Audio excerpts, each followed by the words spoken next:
కావాల్సింది కదా మెయిన్ ఇది కదా ఇందాక మనం తీసుకుంటాం 1 ఇంచ్తో పాటు కలిపింది కావచ్చు చాలు. కొంచెం ఇది థిక్గా వేసుకోండి, కంపల్సరీ వేసుకుంటే మీకు కుట్ట అనేది పర్ఫెక్ట్గా షేప్ వస్తుంది. మనం మన ఓన్గా కుట్టేస్తామంటే షేప్ రాదు. అక్కడ ఇది గీసుకుంటేనే మీకు షేప్ అనేది కరెక్ట్గా వస్తుంది. నేనైనా ఇప్పటికైనా అదే పని చేస్తాను, డైరెక్ట్గా అయితే కుట్టాను.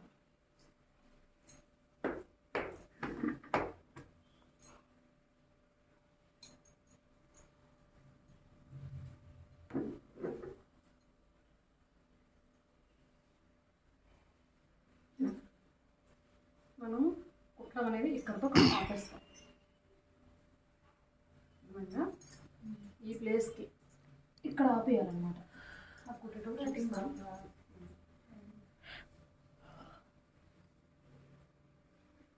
ఇప్పుడు దీన్ని యువతల వైపు మార్క్ చేసుకోవాలి.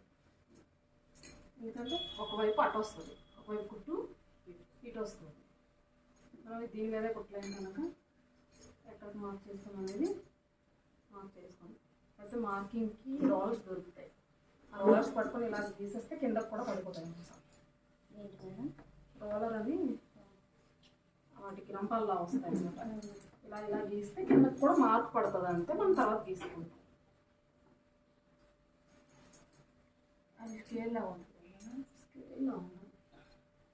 పిజ్జా కట్ట వస్తుంది చూసారా, సేమ్ అలా ఉంటుంది. ఇలా గీసుకుంటేనే మనకు షేప్ అనేది పర్ఫెక్ట్గా కుట్టగలం. ఇక్కడతో అయిపోతుంది, ఇక్కడ నుంచి ఇది కటింగ్కి వస్తుంది.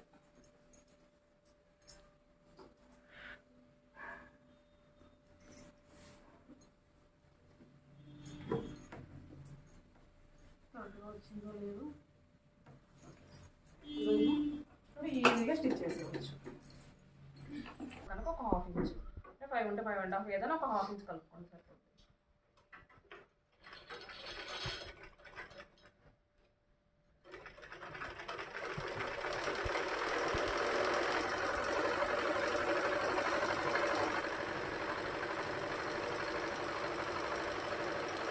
దీనికి ఏంటంటే మనం డ్రెస్కి ఏం చేసాం, అదే బ్లౌజ్కి ముందు 2 జాయింట్ చేయడానికి ఒక కుట్టేసాం చివర్లో. డ్రెస్సులకి ఫ్రాక్స్కి ఇంకా నెక్స్ట్ ఏం కుట్టేదానికైనా మెయిన్ కుట్టే తప్ప ఈ ముందు ఈ జాయింట్ కోసం కుట్టేయం. ఈ జాయింట్ కోసం ఎప్పుడైతే కుట్టేస్తామో తేడా వచ్చేస్తుంది. మొత్తం డైరెక్ట్గా మెయిన్ కుట్టేసి తర్వాత ఖర్చుకి ఇంకో కుట్టు కలుపుకుంటాం.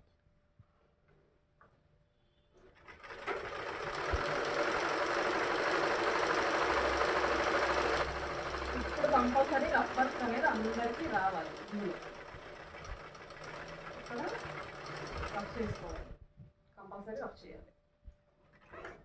అక్కడితో ఆపేయాలి. అక్కడితో ఆపేస్తేనే మనకి సైడ్ కట్స్ అనేది కరెక్ట్గా వస్తుంది. ఈ ఎక్స్ట్రా అనేది కట్ చేసేస్తున్నాను.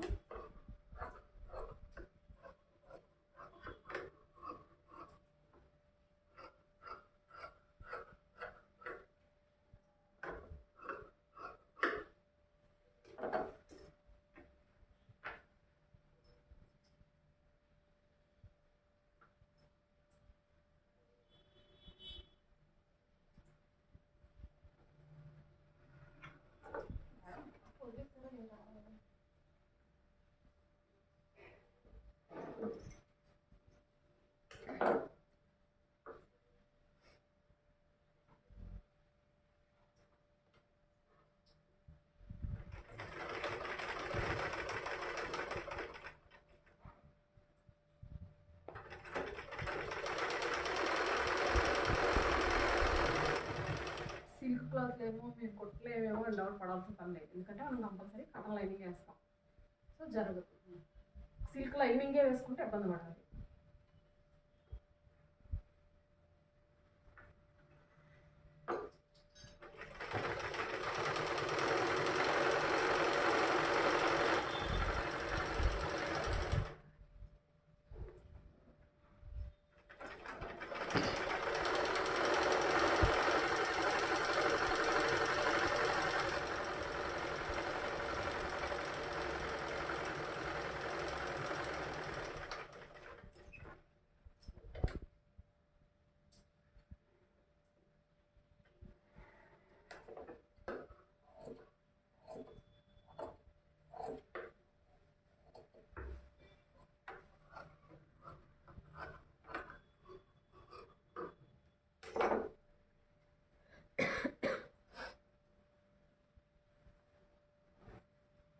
చూడమ్మా ఏమన్నా